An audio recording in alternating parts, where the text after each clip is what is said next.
In 1960, the United Towing Tug, Englishman, was down on the south coast, and they'd just done a job, and a seagull came down on the deck, busted wing, and a molly, as it says in the song. That was a local expression for a seagull.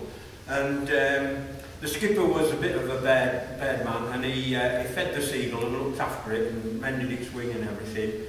But the boatswain came up on deck and didn't know what was in the box that the seagull was in, and he was in a bad mood, and he just gave one bloody great whack and they killed the seagull and everything, and the skipper was absolutely seething. Anyway, they were all laughing and joking about it when they got back to Hull. And they got a few jars down Eden Road, and they came back to the quayside, and they painted this massive dead seagull on the side. Absolutely filled the whole of the side of the thing, and painted a dead bog underneath it, and that stayed for many, many years until Siemens came along, and that was a marker for Alex Dock on the river.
The